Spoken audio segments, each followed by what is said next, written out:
Hey everyone, Bassman Strikes here. So I got the DMH-WT6000NEX all installed.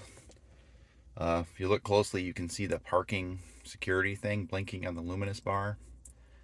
And what's interesting is it will do that even with no power. So even if you unplug the battery, that thing still blinks. So there must be capacitors or a battery in there that it runs off of, so it doesn't drain the battery.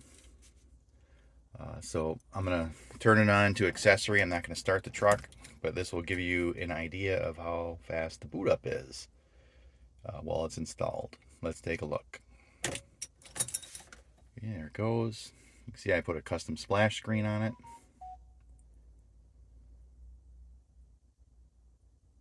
Okay, there we go. It's that fast. And that was the last thing I was in. So let's go to the home screen.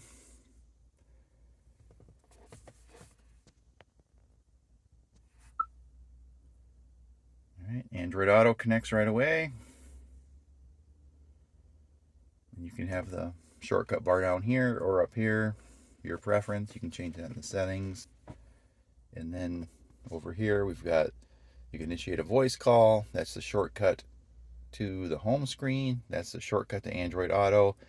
And that's the companion key. That's adjustable. You can have that either bring up the PX Link app, which I really don't like.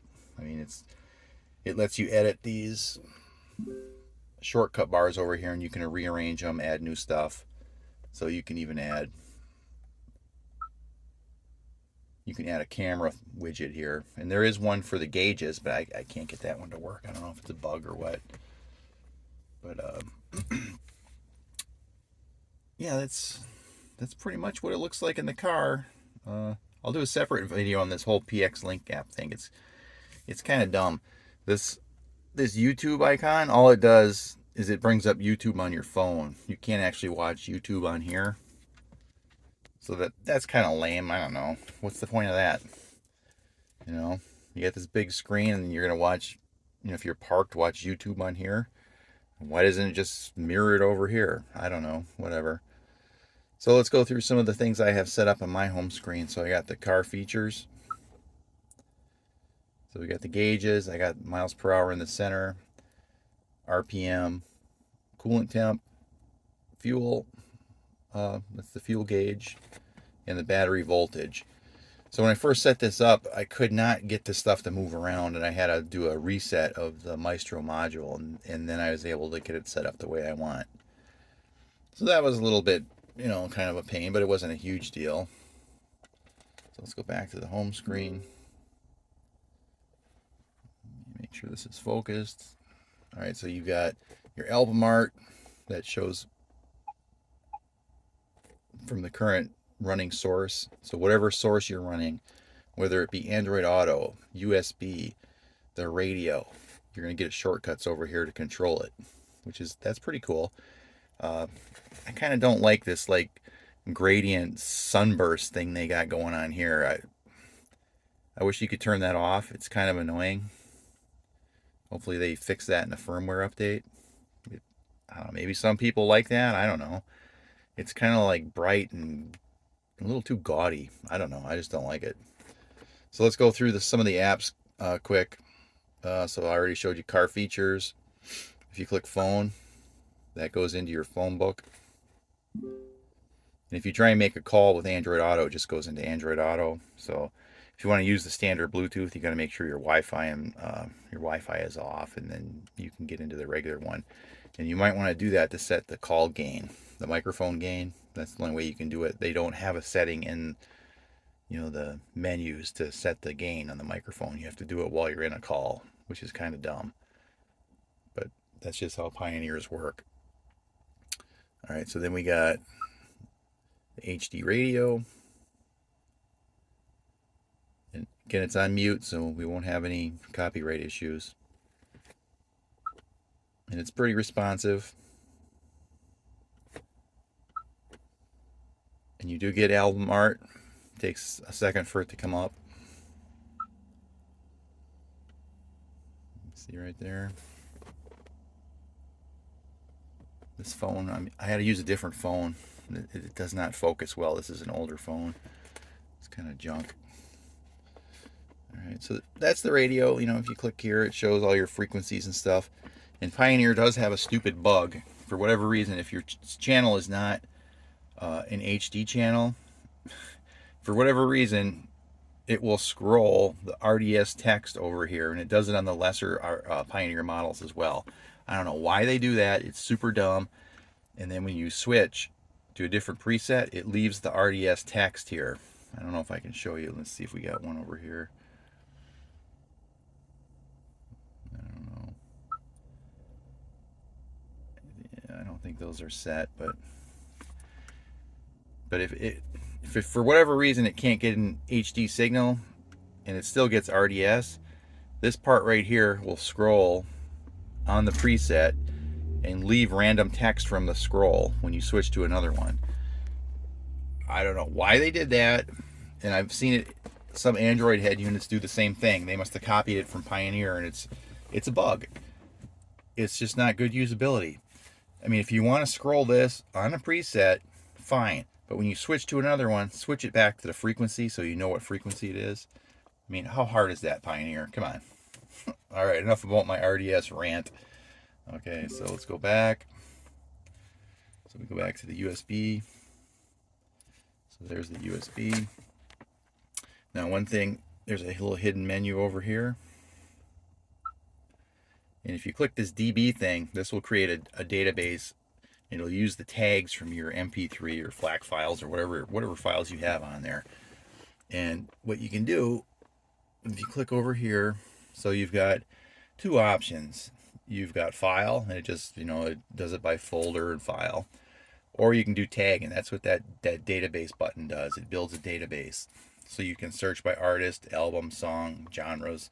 So if we click on there, so you can see it's got, all the different genres, dance and country, contemporary pop, blah, blah, blah. Same thing for artists. So you can, find your stuff by artist. You can do it by album.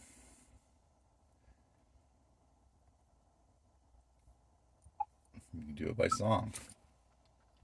And then you can, search over here. There's like shortcuts, alphabetical. So that's kind of cool. But one thing it's missing, it doesn't have a favorites, which is, I don't know. They couldn't have put a little heart here that you could favorite your songs and then have another option in here for favorites. How hard would that be, Pioneer? Come on. Even the cheap Android units have that. So don't get me wrong, I really like this head unit. It's probably the best Pioneer I've had. I've had a few of them, going back 4 or 5 years. In this little hidden menu, you can switch by folder. So now it went to the, Lainey Wilson one.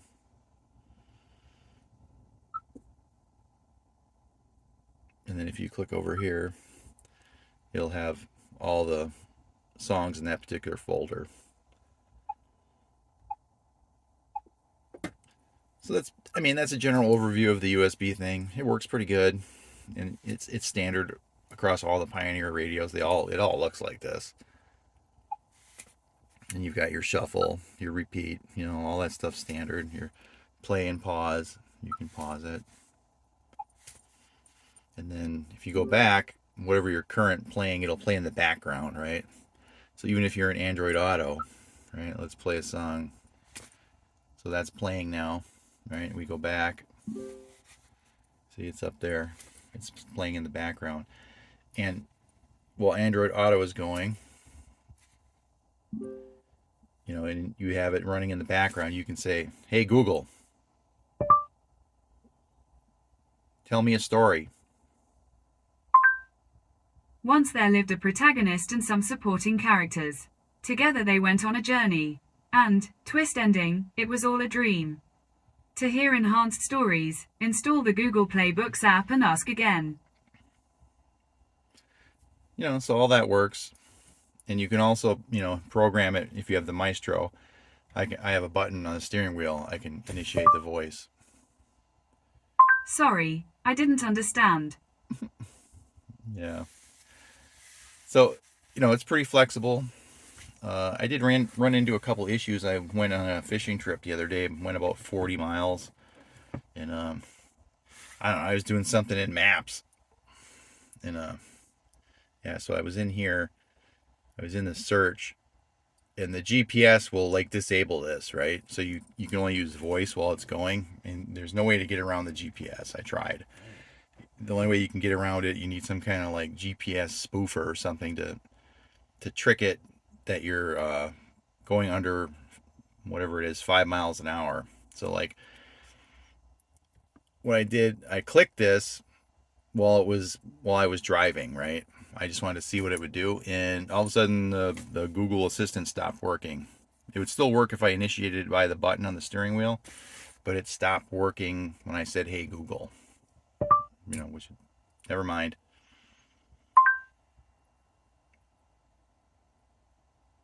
All right, so that's that. You've got your standard split screen here. It doesn't have the Pioneer split screen. Like if you're in CarPlay, it has a split screen where you can show those shortcut bars and Android Auto at the same time. And in some other Pioneer models that they do have that for Android Auto, but I don't know if they just forgot it on this one or what. Maybe they'll do it in a firmware update. But if you go back here, you go to settings and you go to like a setting in here for Android Auto somewhere. AV source, no. I think it's over here. Oh yeah, Android Auto launch, right? So in like the Pioneer 3800 NEX, the 8600 NEX, they also have an option for Android Auto split screen, which you can turn off or on, and this one doesn't have it. It does have it in CarPlay, I believe. Don't quote me on that. I'm not 100% for sure. What else? I don't know. That's pretty much the overview I wanted to show. I mean, you can. Some of this I showed in the bench video. It's exactly the same. You can move the icons around. You can delete them. You can remove the album art if you want. That's pretty much it. You hit done. You can go to sources.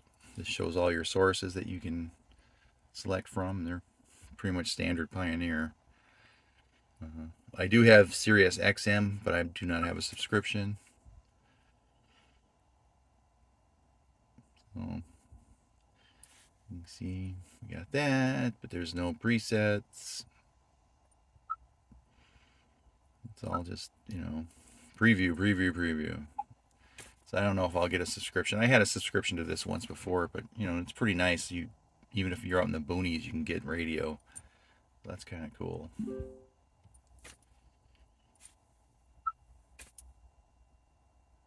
So it's pretty responsive. It's way faster than the 3800 NEX and probably the 8600 NEX as well. There are some bugs, without a doubt. Any new release, there's going to be bugs. One of them I found was when you're in Android Auto. So I have it set to dark appearance, right? You have two options. You have light or dark, right? And if you set it to dark, it forces the maps to be dark all the time, which it should not do. So like in the 3800, if you do that, the maps respond to the dimmer signal, and there's a bug here. It does not respond to the dimmer signal. So they need to fix that. There's also a bug with, you go back to home and you do this edit, and say you want to get rid of let's just get rid of this one. Right? And you hit done, you'd expect it to go back so you could edit some more, right? Watch what happens. Boom, it goes back to the home screen. That's definitely a bug. So let me put my phone back.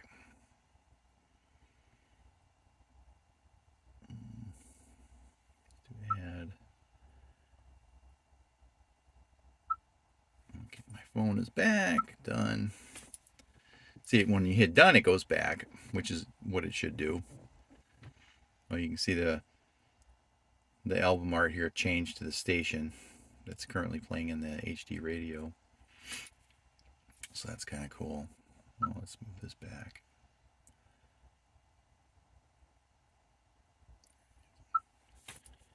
All right, well, that's pretty much it, folks. I really don't know what else to show you. I mean, you know, that's the companion key. You can program that to like bring up the PX Link app on your phone. It's kind of dumb. I really don't like that PX Link app.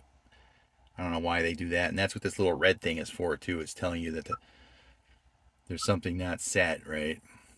So if you go down here, oh, see the companion app info, right? So there's the companion app info.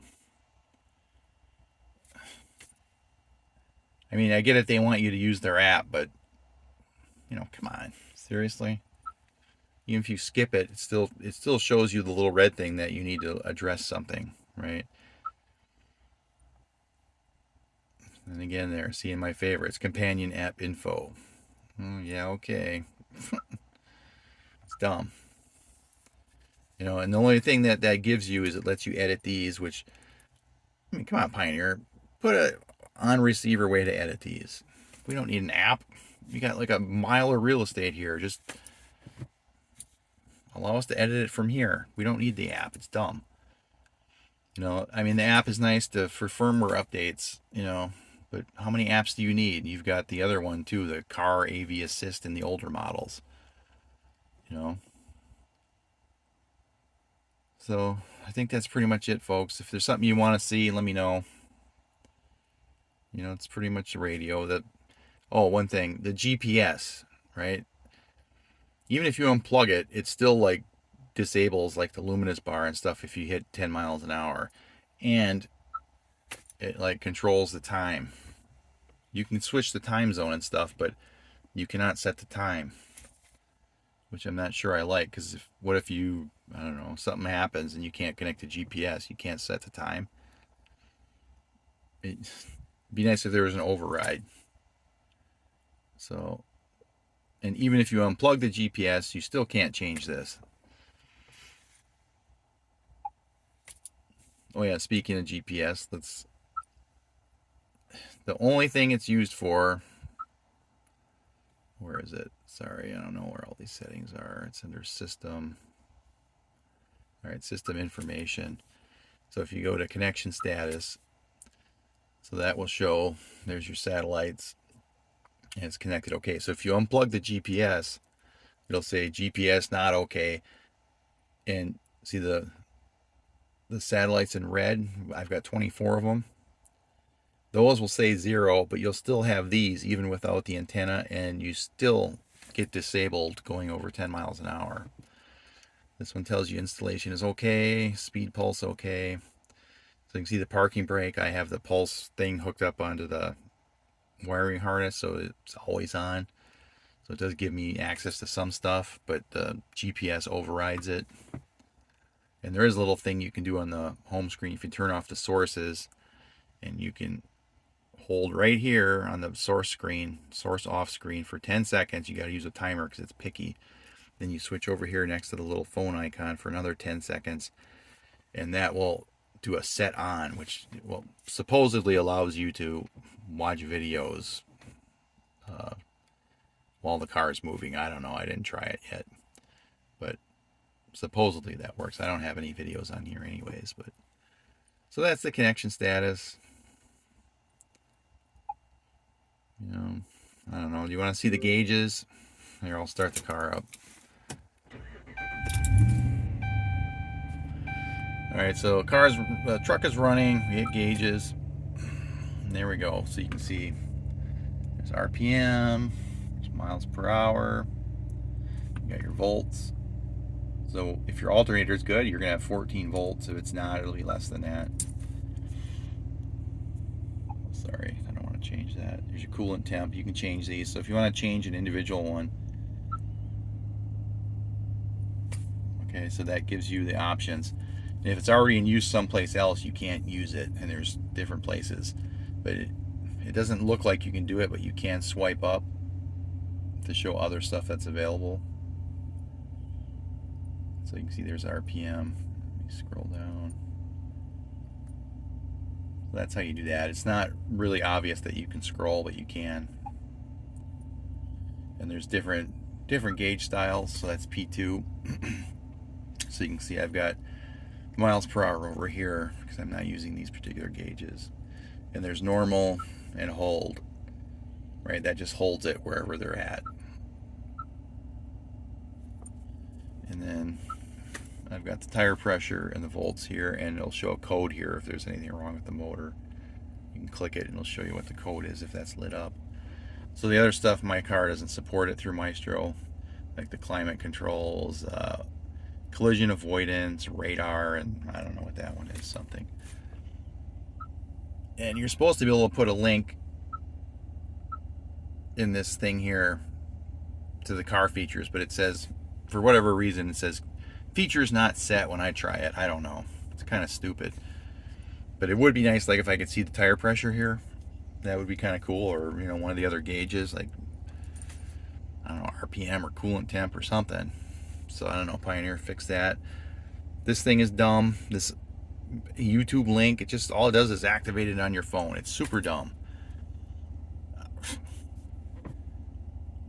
Sorry, Pioneer, I don't like your app. It's dumb. I mean, the radio's obviously pretty good, but the app is stupid. Get rid of it. Alright, folks. That's going to be the end of this. If you have questions, let me know. Alright, Bassman out.